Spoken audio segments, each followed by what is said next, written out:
फिर जीने की तमन्ना है।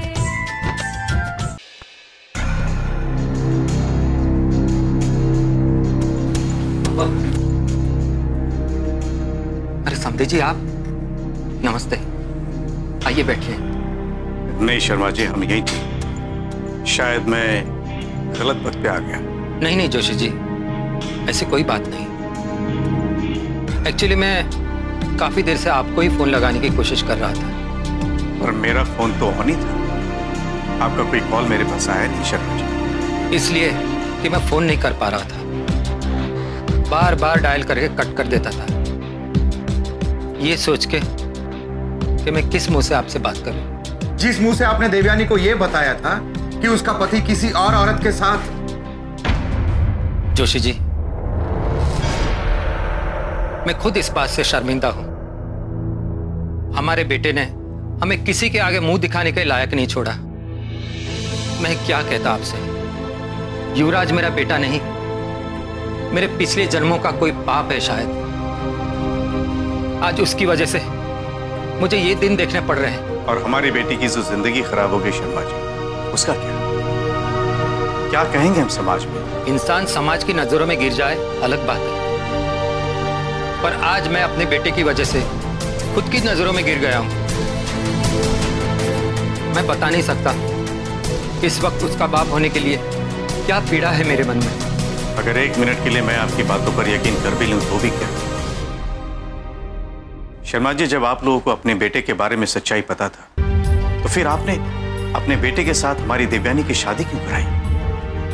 मेरा विश्वास कीजिए जोशी जी, मुझे पहले कुछ भी पता नहीं था।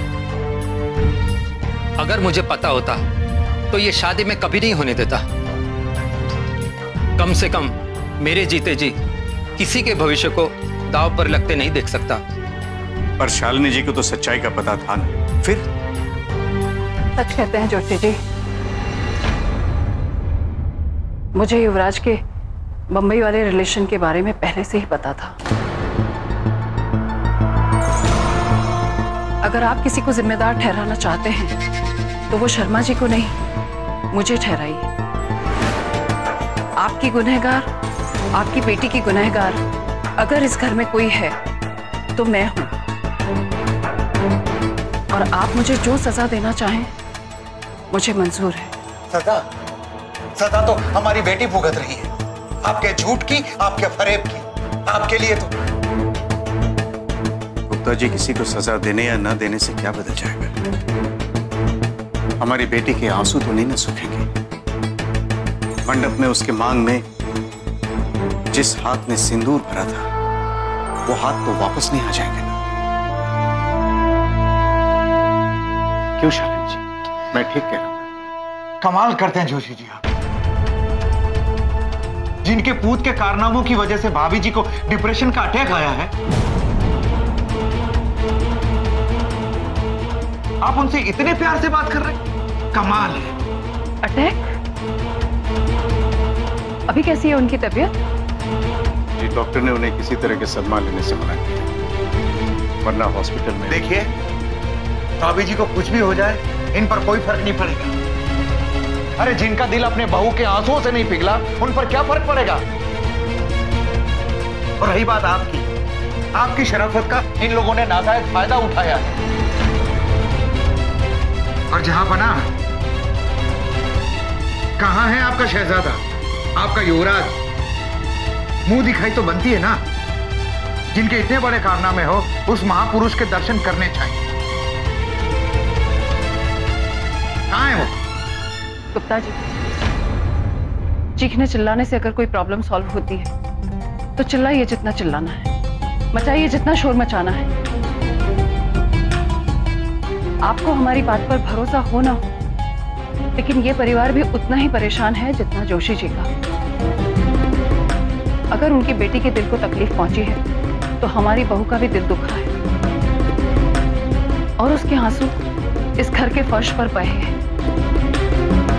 और ये मत समझिएगा कि हमें कोई फर्क नहीं पड़ा।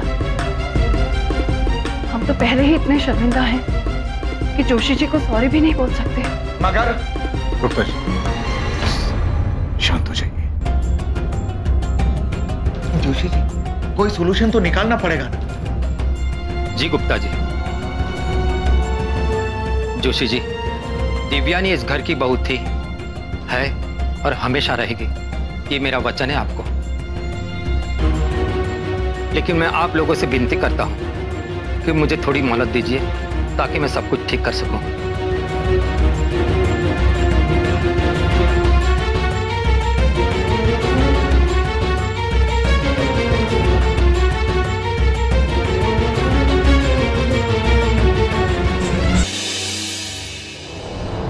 हाँ, ये सच है। युवराज के लिव इन रिलेशन के बारे में मुझे सब पता था।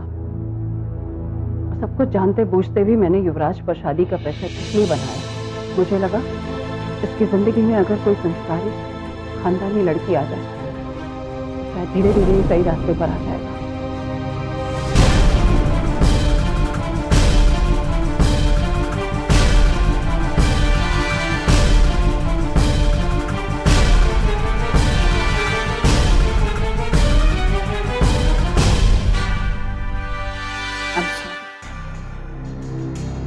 सब मेरी गलती है।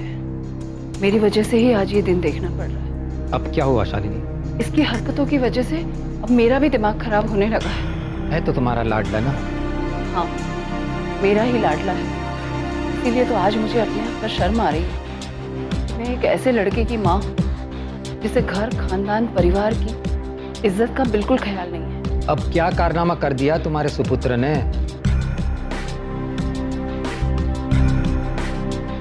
ताने बहुत मारते हैं आप।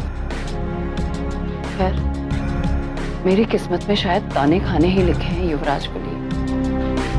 मुंबई जाने की जिद कर रहा है।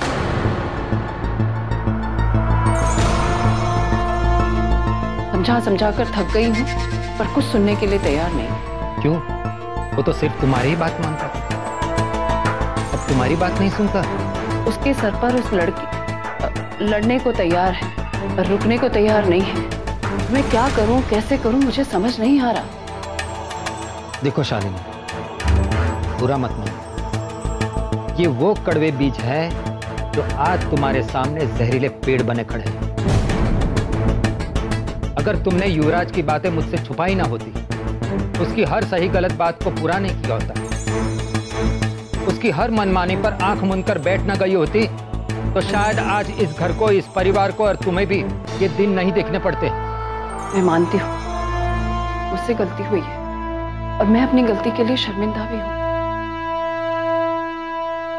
पर युवराज अगर मुंबई चला गया तो अनर्थ हो जाएगा। जो एक उम्मीद बची है वो भी टूट जाएगी।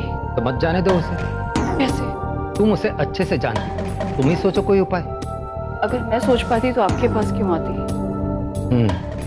यानी तुम युवराज से नहीं, उससे परेशान होकर मेरे पास आई हो। और कौन है जिसके पास जाऊं?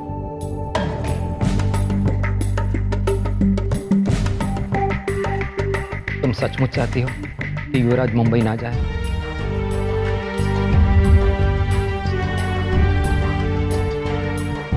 किसे फोन कर रहे हैं? पुलिस को।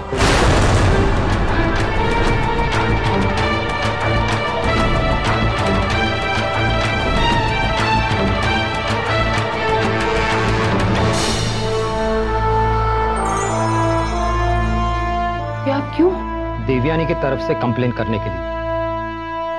पुलिस आकर गिरफ्तार करके ले जाएगी, थोड़े दिन जेल में रहेगा तो अकल ठिकाने पर आ जाएगी।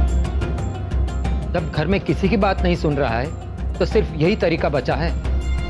और इस तरीके से तो हमारे घर के साथ साथ जोशी जी के घर की भी बदनामी होगी। उसके बारे में तो सोचिए, पहले ही वो लोग नाराज हैं। ये सब किया तो न जाने कैसे रिएक्ट करेंगे। फिर आपके बेटे के बयान पर दिव्यानी को कोर्ट बुलाया जाएगा और शरीफ घर की औरतें कोर्ट कचहरी नहीं जाया करती। और क्या रास्ता है तुम्हारे पास? आप समझाइए ना, आपके डर से आपकी बात मान ले। तुम्हें लगता है वो मेरी बात सुनेगा? बस आप गुस्से में बात मत कीजिएगा उससे। देखो शालिनी, उसकी शक्ल देखते ही मुझे गुस्सा आ जाता है। कभी कुछ ठीक। प्लीज मेरी खातिर एक बार। ठीक है, तुम कहती हो तो बुलाओ उसे।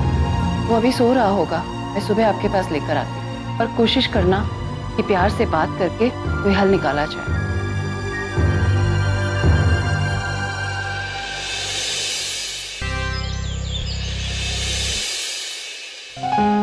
संभाल के मालिक।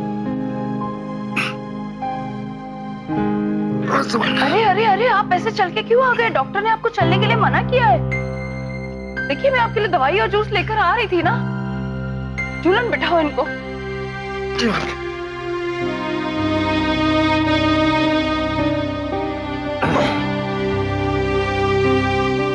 ऊपर बैठे बैठे बोर हो गया था, इसलिए सोचा थोड़ी देर नीचे जाऊं। वैसे कहाँ है आपके नवाबजादे? वो सो रहा होगा, मैं बुलाती हूँ। झूलन, जाओ युवराज को बुला लो। जी। लीजिए, दवाई और जूस ले लीजिए। नहीं, अभी मन नहीं है। दिव्या नहीं?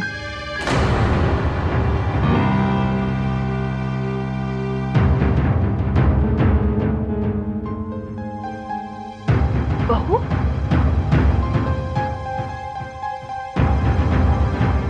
आइए ना, बैठिए। शर्मा,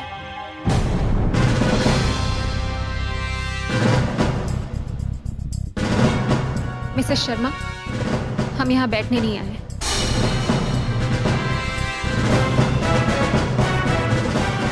बहू, सॉरी मिसेस शर्मा, मुझे आपके बेटे मिस्टर युवराज शर्मा से मिलना है। अर्जेंट है, आप प्लीज उन्हें बुला देंगे? बहू, ऐसे क्यों बात कर रही है? क्या हुआ? बैठो तो सही, कुछ बताओ तो। नहीं शर्मा जी, जब तक मैं आपके बेटे से मिल नहीं लेती और यहाँ जो कहने आई हूँ वो कह नहीं देती, मैं आपके किसी सवाल का जवाब नहीं दे सकती हूँ।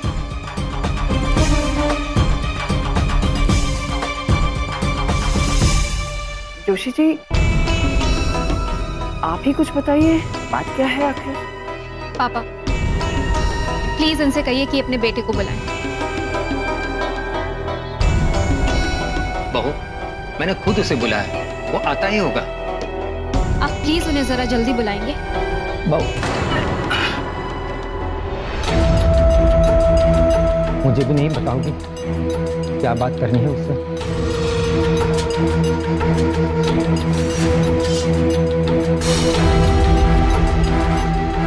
जब मैं उनसे बात करूंगी तो आप खुद ही सुन लीजिएगा।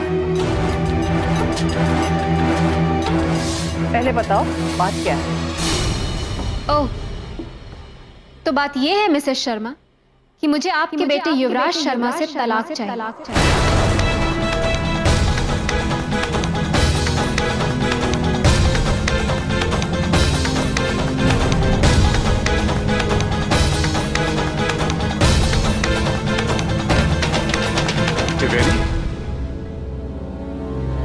बेटे, ये क्या कह रही है? सही कह रही हूँ पापा, एंड प्लीज आप बीच में मत बोलिए।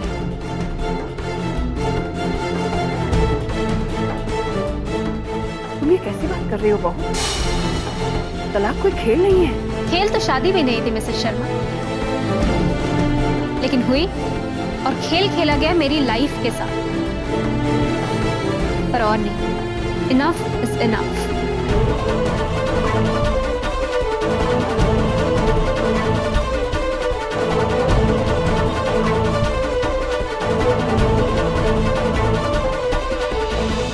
बहू, इसका मतलब रिश्ता खत्म?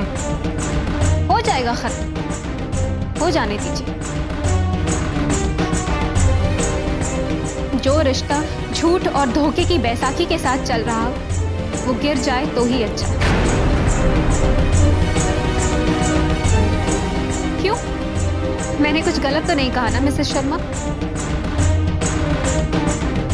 तो क्या आप मिस्टर युवराज शर्मा को अब बुलाएंगी प्लीज? झूलन, युवराज को बुलाओ जल्दी से। कहाँ मर गया वो?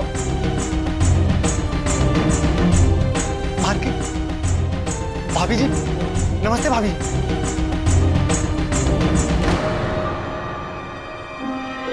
मालिक, हम युवराज भैया को पूरे घर में ढूंढ के आ रहे हैं, वो घर में कहीं नहीं है।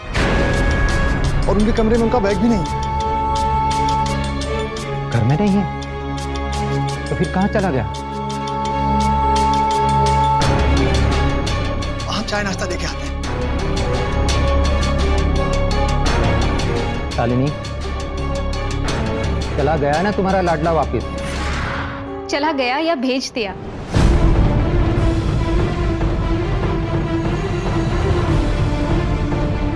बहू, कुछ भांग वांग खाकर तो नहीं आई हो जो ऐसी बहकी बहकी बात कर रही हो?